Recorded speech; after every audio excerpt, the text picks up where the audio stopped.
Hello, is this Zoe? Yes, it is. Is this Steve? This is. How do I say? Is it Zoe Ligon? It's Ligon. It Ligon. rhymes with friggin. Friggin' Ligon. Ligon, I love it. There you go. I know. Who knows? Welcome to Sex with Stevie. I'm very excited to have you on the show today.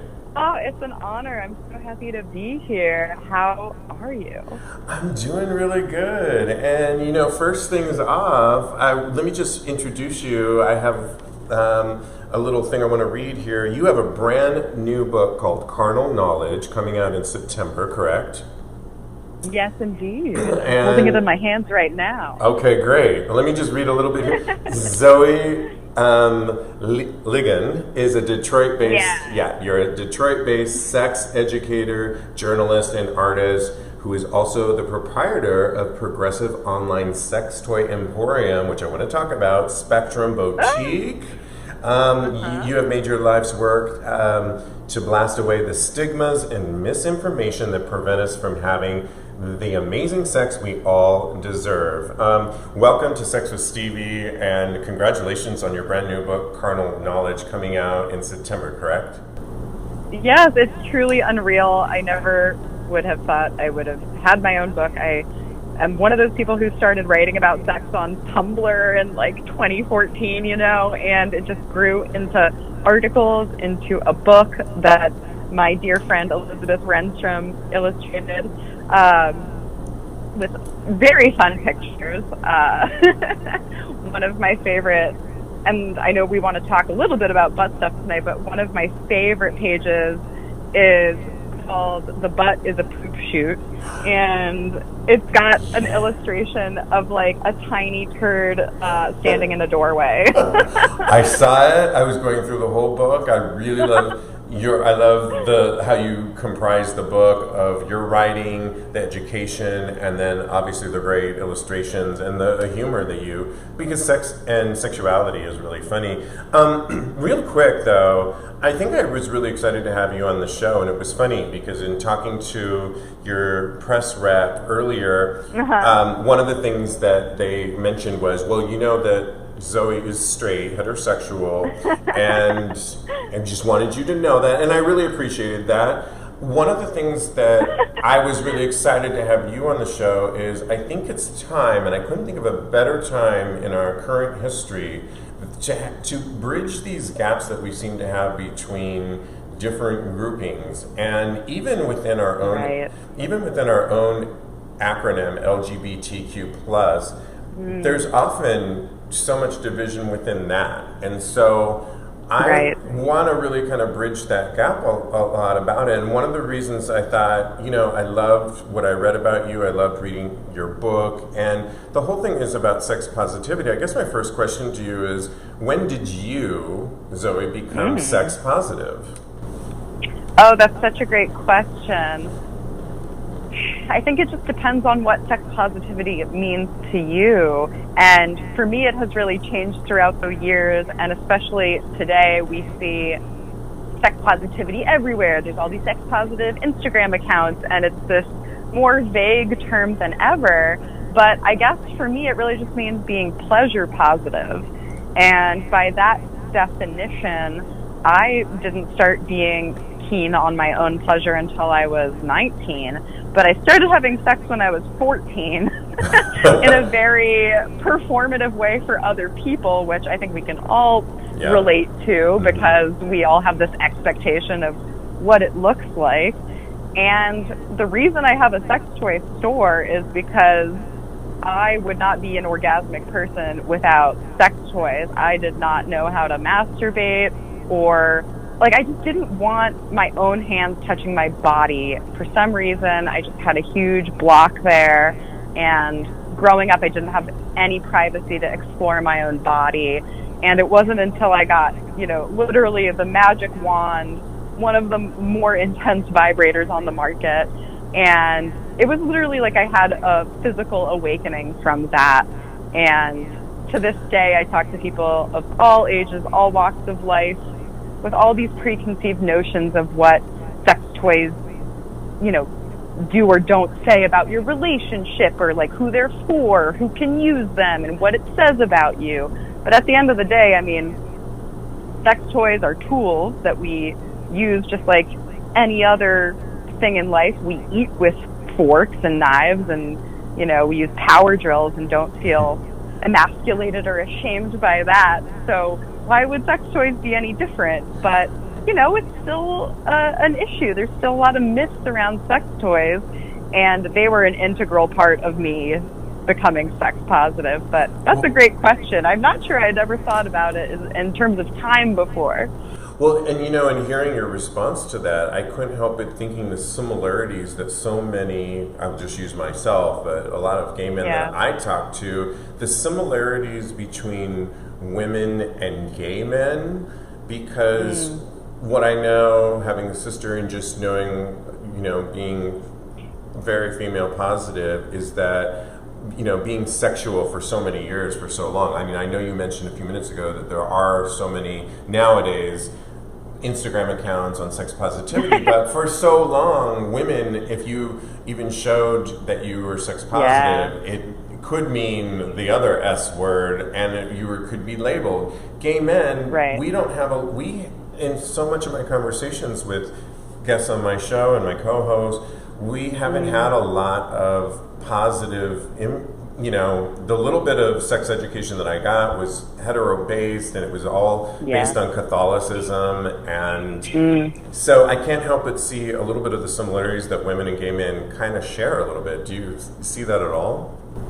Absolutely. I think that it's not having representation of your pleasure, and because so many of us learned about love and sexuality from pornographic and non-pornographic movies, you know, romantic comedies and stuff, we're told, like, this is how the flow of dating goes. And I think it's so funny. I mean, people want to point to porn and blame porn for so many things, and I think Hollywood movies have just as much, it contributes to our lack of awareness of how wide the world of sexuality can be, and it's really so narrow. And even having done this for the last 7 years of my life, it's really the only career I've ever had, I still find myself hitting walls and being like, whoa, like, I need to examine this. And you know, even as a sex educator, I still am learning, and part of that is, like, I like to approach it like peer education. You know, I don't have any formal training, and a lot of that is just talking to people and life experience. And I wish people could hear all the questions that other people ask, because there's no question I haven't heard just once. So I think you're completely right in thinking that we are not taught to put our pleasure first or to advocate for our pleasure, because we just don't see healthy examples of that in our world, and it's this very implicit messaging we get that we really have to unlearn. And it's so important in our sexuality. It just, you know, contributes so much to our general health. One of the things that I love about your book and going to it, and I wanted to go through a couple of chapters if you'll... exactly. And of course I went to page 34 called The Prostate. Oh, I'm on it now. Okay, good. Perfect. And the artwork is awesome, and you've got, you know, a glove on with an actual... what's the nut? The walnut, which... Walnut, yeah. Yeah, and... I was kind of curious because you write, much like the G-spot, the prostate is an internal erogenous zone that responds to firm, repetitive strokes, not pokes. Yes, exactly. If you have a penis, yes, not pokes. If you have a penis, the prostate is 2 to 3 inches inside the body and on the belly side. And you go on, and one of the things I couldn't help, I was talking about this even, you know, in my late 40s here. I was talking about a recent person that I had hooked up with, we had been in an ongoing sexual relationship, and it was always the same way that he would fuck me. It was missionary position. And It's pretty fun sometimes. It can be a lot of fun. I think the way I was describing it, he was so on top of me that I couldn't really ever pleasure myself and grab my penis. But the times I've had a lot of pleasure was when I've been able to sit on it and ride it. And is that similar? Is the G-spot and the prostate similar in that orgasm? Yeah. In your experience, happen the same way or in the same strength? I think it depends on what you're going for, because like if you want to get pounded like being on bottom, that's great, pretty great, but sometimes you do have the additional control of what your pelvis is doing when you don't have someone's entire body weight, on top of you. And I definitely think that that is a similarity. What I was trying to go for here is like, there's definitely different physical structures. They serve different purposes, but they also have a lot in common. That's a whole other story. Yeah. But it's that repetitive motion, unlike, the head of a penis or the external portion of a clit, where it's immediately like, oh yeah, that's tingly. And I think so many people want to give up on prostate stimulation because they aren't dedicating themselves to the rhythm of it. It takes a little bit more nuance and patience.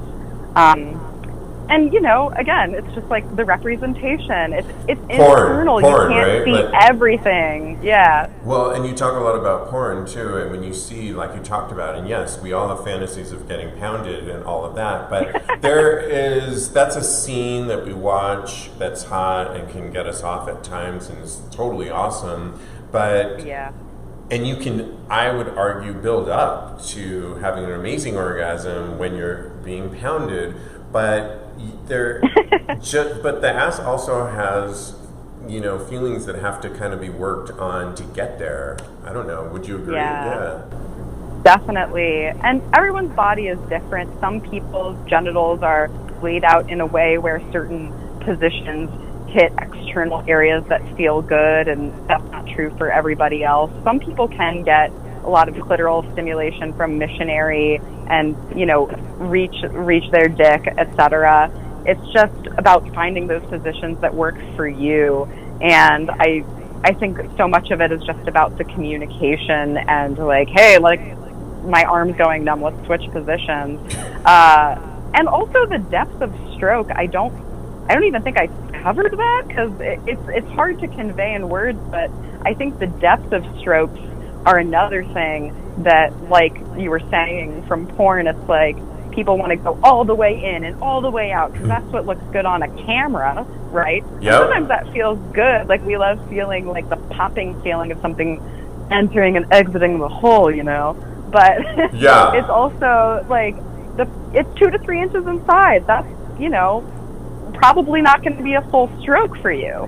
And shallow strokes, like I get this question all the time, especially when it comes to dick size. I'm like, well, I mean, prostate and G-spot are pretty shallow. You're definitely going to be able to hit it. And a lot of people actually have to, do shallower strokes very intentionally in order to achieve that. And I think it's much easier to think about it not from like a gender standpoint or a sexual orientation, but like, who is the giver and who is the receiver? Because regardless of who they are, it's like if you're the giver, you have to like be doing that mental math of like, okay, like, oh, there it is. Okay, all right. I wonder what that would feel like if that were me. Let me put myself in their shoes.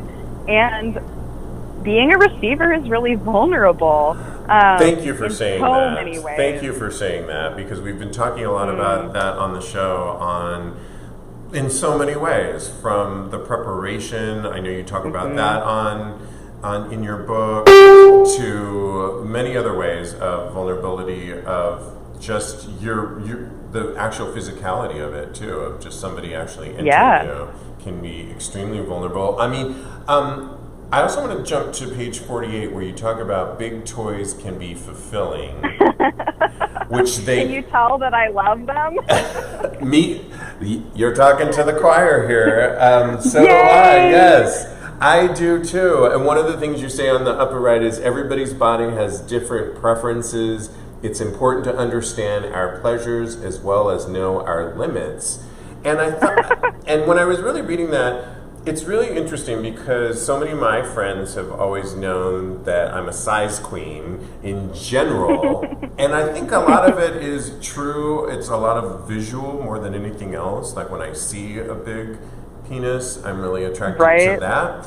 But the reality is I've got a couple different dildos in my room. One's huge, like the one you have on the right in the book that's like that. But honestly, it's the other one that looks like the smaller one that's really not that small. Worldwide average. That actually I can have a lot more pleasure with. And then it made me think of the time I got together with somebody I got together on an app, and they were an amazing top, and they actually said, oh, you're probably not going to like me because I'm really not that big. And turns out it was excellent sex. And it didn't really matter because they knew what they were doing. Can you just talk about that on how our mentality of size, but then when it really comes down to it, it sometimes doesn't matter? Absolutely. I mean, besides just like the strokes and all of that, and this is such a stereotype, but there is that joke about just like, oh, if you have a big dick, you are going to be really lazy because you think you can just let that do whatever. And like aside from that, just not. I mean, there's a grain of truth to it. Sure. But it's like we all have mouths and, hands and other tools and body parts we can utilize. And I think that we put so much emphasis on our genitals, and like, not that they don't feel awesome, but it's a lot of pressure. And, number one reason people lose a boner, like pressure, performance anxiety. And if we were to just remove the emphasis of like penetrative sex being the definition of sex, like sure, it's a thing on the menu maybe, but then I don't think that we would be, tormenting ourselves over what our genitals look like in their size and shape. And for every person who is a size queen, there's someone who, finds even a smaller sized dick to be uncomfortable during sex. There's a lot of people who really, there's a hole for every insertable. So, I think that there's just a lot of assumptions about why someone likes size. Like for me, it's so much more about the sensation of stretching versus like dick worship, although I do love dick worship. But there's also so many dildos in my collection that there is no human dick that could come anywhere close to that. And like, that's what your fists are for. That is what silicone dildos are for. Yeah. And I mean, if anyone's been to Mr. S, you know how many amazing, beautiful big dildos there are in the world. They are really like, in San Francisco. In the candy store when I see them. Yeah. Oh, by the way, where are you based? I'm in Detroit. Oh, Detroit. I'm an ex-New Yorker. Got it. And that's where I'm based. But you said Mr. S, and that's San Francisco, correct? It is. Yeah, I'm from San Francisco. So so yeah, I've only been there twice, but I have gone both times I've been there because I love it that much. Well, before I want to go through a couple more topics real quick. One of your chapters, you talk about in Carnal Knowledge, your brand new book coming out. You talk about body image and perfectionism on page 92. And you are perfect, you say, just the way you are the way you are is human. And we've been talking yesterday on my live show, Tags Live, with my co-host Cody. We were talking a lot about vulnerability on body image. And again, I think there's some similarities between gay men and women with body image. And what you write in here is often it's not so much what other people are going to think about you. It really is the body image that is in your head, that is the wall that we put up. Can you just talk a little bit about what you were meaning by that? Say that last sentence again. That essentially body image is oftentimes only really in our head, that we think so much that people are going to be judging us on our body image, but in reality, people might think we look great. It's really the walls we create are really the ones we create in our head. And I think it's something similar that gay men and women share. Right.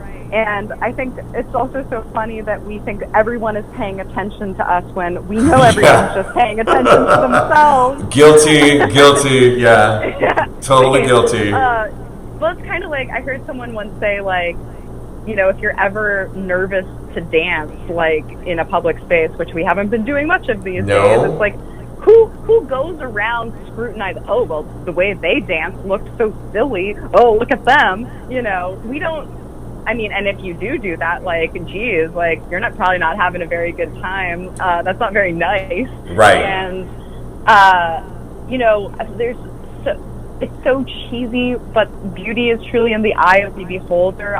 There have been so many people who I thought were so hot, and then they just said something that made me immediately be like, whoa, you are the ugliest person.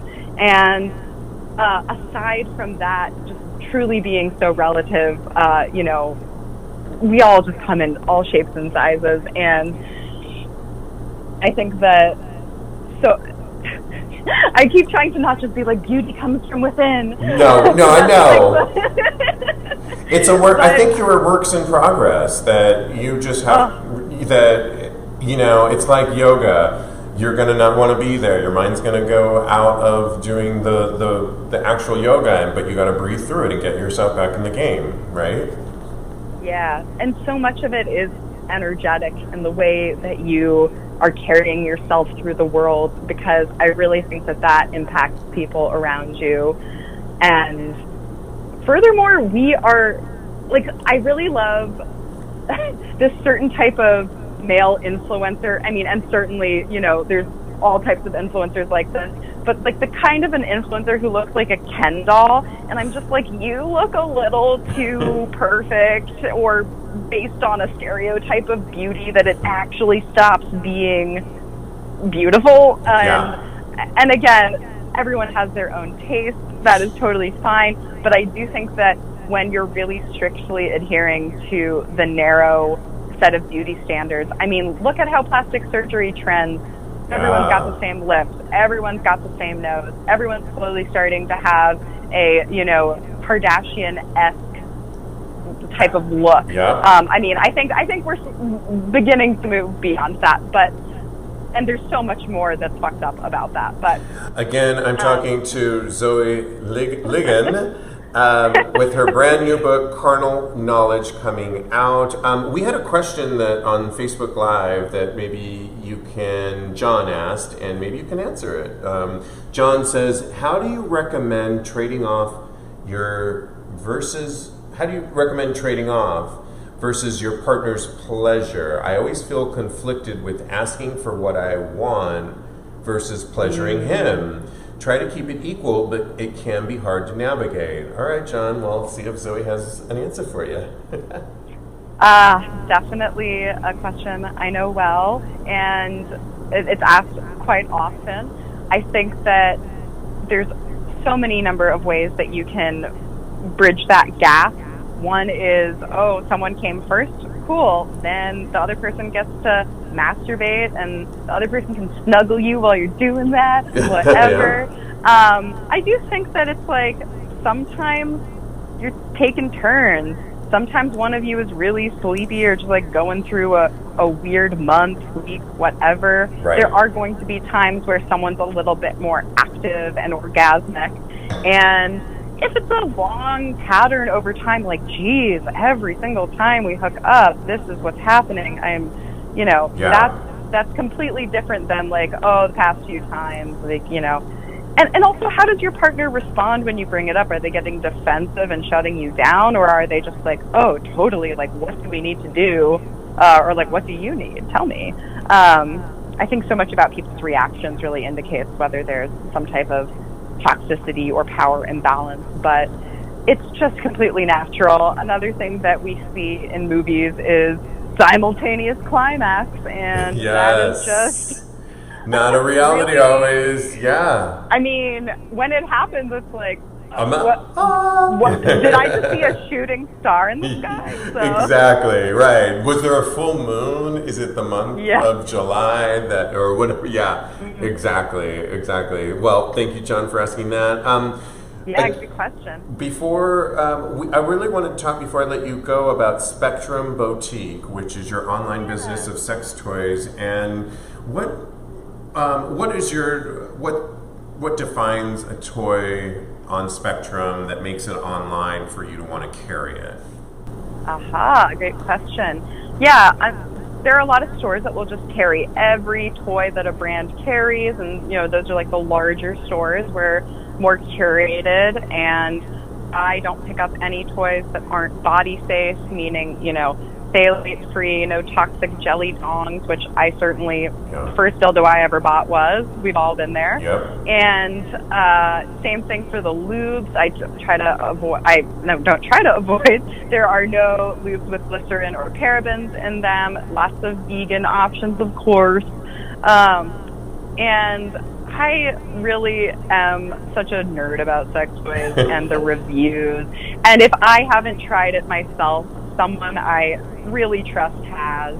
And I think that so much of buying sex toys online is about really reading your user experience. So I try to provide as much information on every page, not just the product pages themselves, but like, okay, you're in the cock ring section. What's a cock ring? Let's break it down on that page, because not everybody knows. So it's education oriented, curated, mindfully, body safe, truly something for every budget. And we also have a pretty cool journal section of the site that has articles written.